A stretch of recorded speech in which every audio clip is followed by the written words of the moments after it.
Hi everyone, hello. It's, oh my god, such a gorgeous day out. There's this light breeze. It is about 70, maybe 1 degrees out now. And of course it's bright and sunny, a little bit of cloudiness, but it's beautiful cloudiness. We will take this every single day. And the breeze is just divine, sitting out here and just enjoying nature.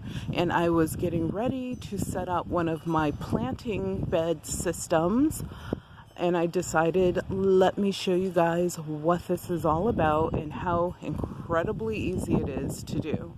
Now, there are a few things that you need. You need to have 2 bins or whatever you're going to plant in that are equal in size. I actually use these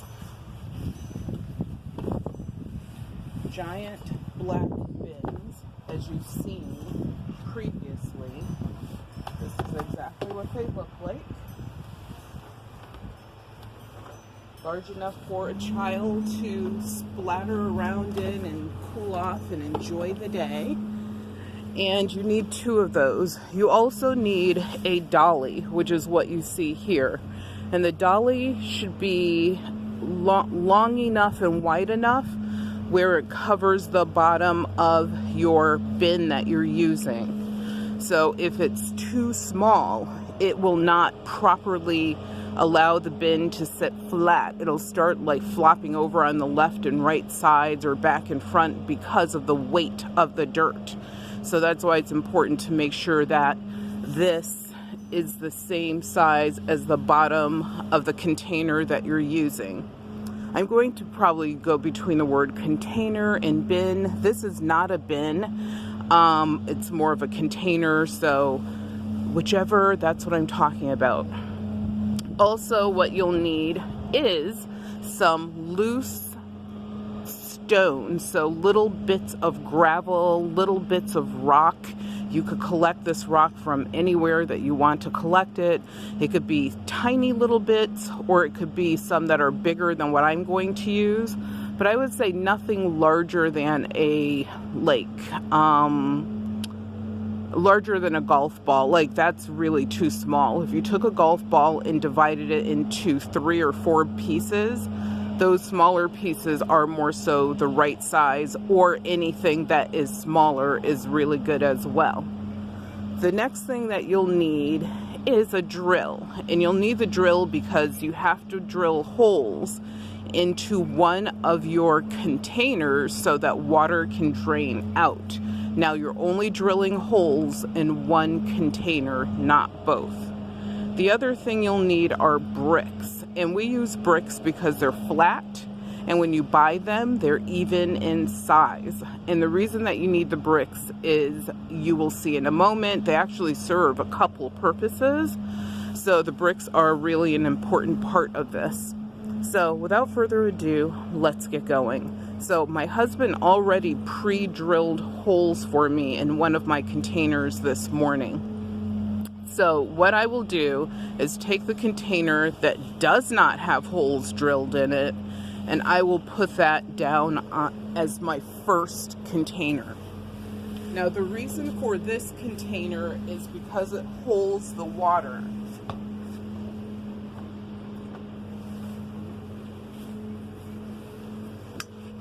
So what that container does, and I can actually make that go up a little bit, is it's going to hold your water. So it's your water reserve. Next, what you're going to do is put your bricks in the bottom.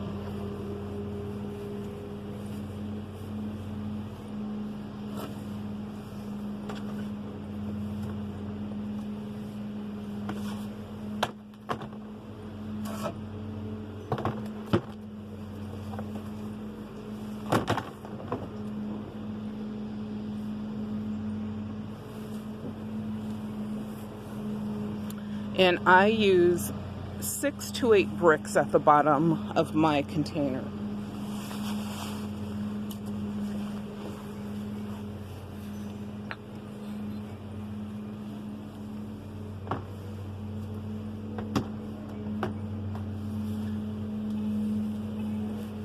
and just make sure they're relatively spaced evenly.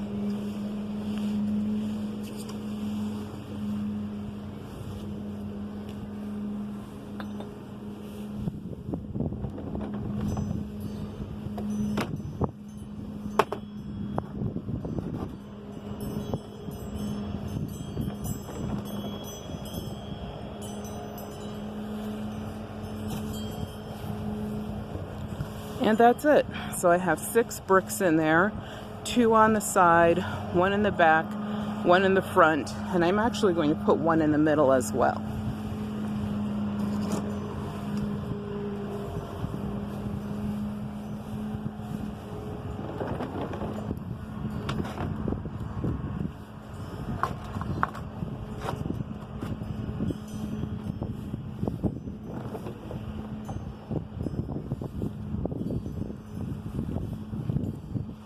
That simple, not a big deal. The next thing that I'm going to do is I'm going to add my container that has the holes in it.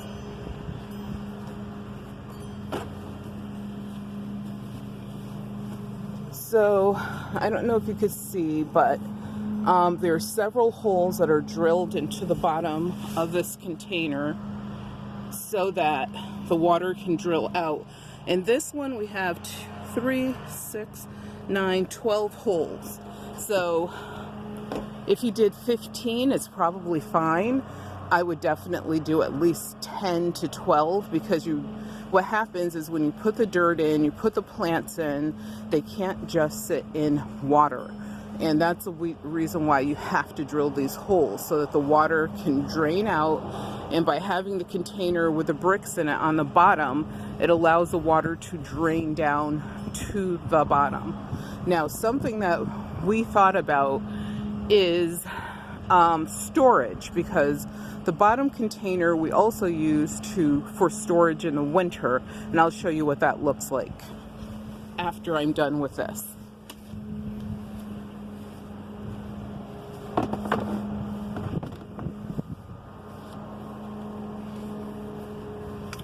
So that is your whole planting system right there. So you don't have to go out and buy some super expensive raised bed system that someone built or whatever. You can actually make your own, and that's exactly what this is. The cool thing about this, there's a lot of benefits. One, it's on wheels, and you could see how easy it is for me to move it around, even when there's a ton of dirt in it, which I will also show you that later. You can easily move these around, and I'm not like a super gigantic, like muscle-bound person, and I'm able to move these from one area to the other. We actually tested these on the grass. They move around easily, and obviously on asphalt cement, they move around like a dream. So super easy to be mobile with these. And the other thing about this system is it could be used anywhere, in a greenhouse, an apartment, on a porch, on a deck, in your actual yard. Even if you had a boat, you could do this system minus the wheels, obviously, because the whole thing would be moving around. Unless you built a way to inset it into something so that it doesn't roll. I mean, you could do that as well. But I'm telling you, this is like, we went through a lot trying to come up with something that made sense. And this totally makes sense. And it's so mobile, so versatile. And I'm also, like I said, going to show you not just the winter storage, but even if you had a big like rainstorm coming in, or if you were expecting frost, you don't have to run out with plastic and cover anything. You have everything you need right here to take care of that. So let me show you what it's like putting the dirt in and just finishing out the process. So the other thing, as I told you, that you need is loose stone. The loose stone will be the first layer that you put in the system.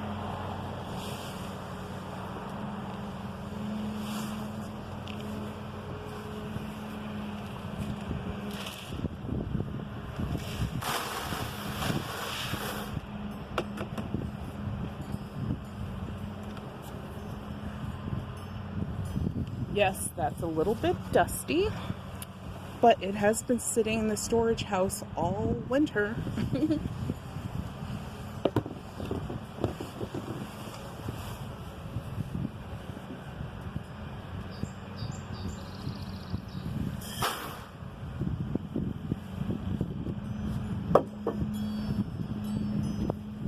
And then you just spread it out evenly.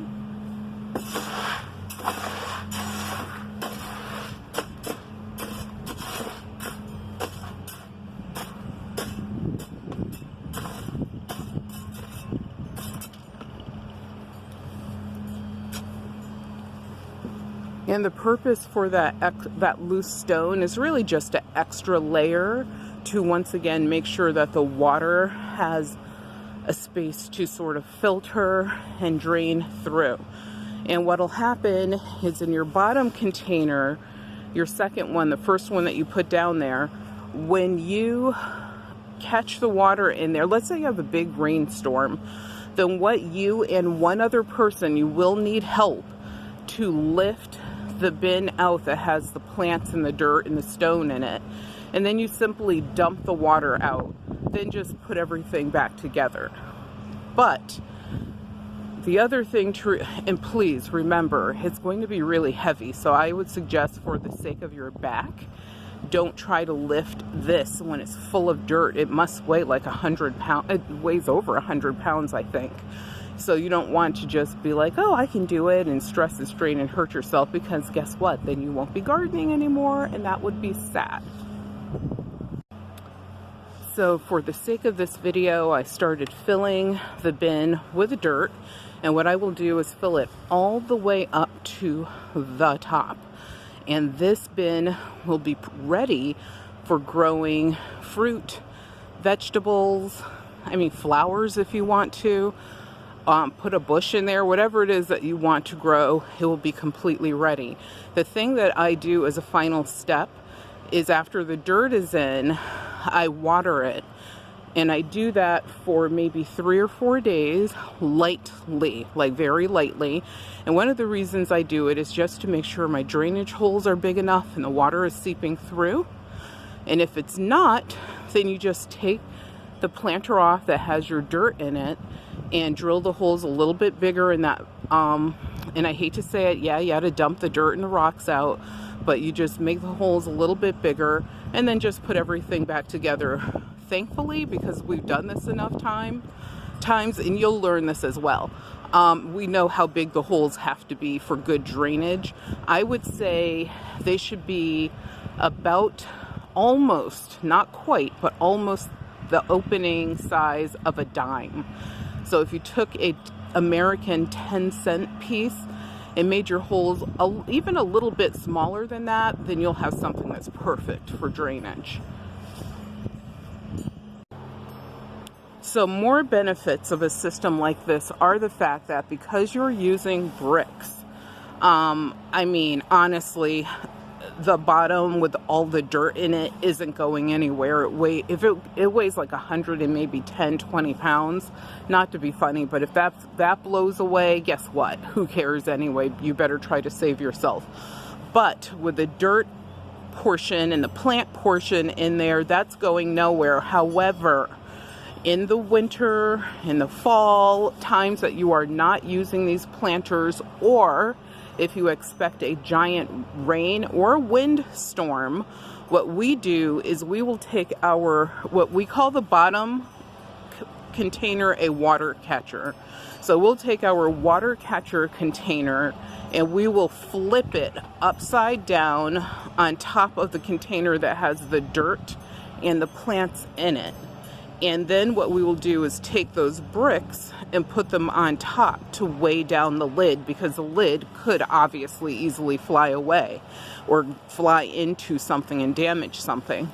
But with the weight of the bricks, and we found that like 8 bricks is the perfect number. Like 6 is not, well, where we live anyway, 6 is not always enough because it can get really incredibly windy here. Like I think you saw in my previous video, our trees that blow down like every once in a while. We lose giant branches, so that's just something you want to be aware of. You can't just take your water catcher container and flip it on top and let it be a day. If you do that, it will fly all over the place, maybe break windows, whatever. So just something to be aware of.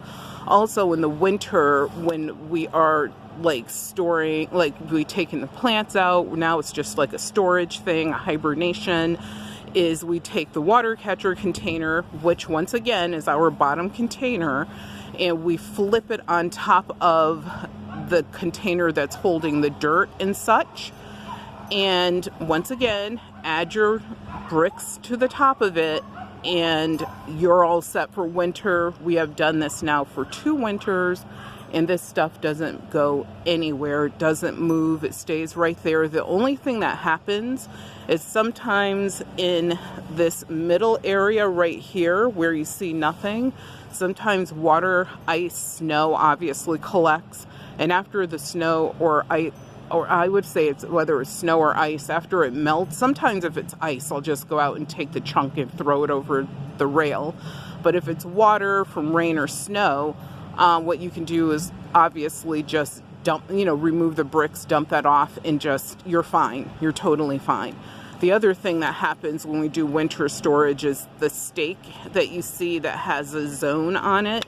We obviously remove that because that is actually serving 2 purposes. One is just to label what's in the container system. The other is to let just a little bit of space be open, so even if it is raining or windy, a little bit of air can get in there. And so far, once again, this system has worked beautifully. There are other benefits to having a system like this. One being that we are working to find a siphon system that we can use, that we would take from each container system to the other container system. So not one per, but what we would do is use that siphon so that if there's a lot of water and there are a lot of these containers out here to deal with, then we don't have to, for example, have 2 people to lift out the entire planting bed. It's a part of the system, and someone can dump the water and then replace the whole system. So using a siphon, you will be able to suck the water out of your water container portion of the system. So we tested that last year, and it worked. It's just that we needed a better siphon. And lastly, as far as animal deterrents go, or just having something that's user-friendly, and also I would even say kind of environmentally friendly, I don't think you can really go wrong with this system, because it depends upon where you use it, of course, but where we use it, and I mean, other than this occasional squirrel or bird, I mean, really, they're not bothered by deer or rabbit or any other animals out here. We have bear, etc. We have all sorts of wildlife, and we've so far had 0 issues with anything trying to get at these. And part of it is the location, so where you use them might make a difference. For example, if we put them down there in the yard, obviously more animals would have access.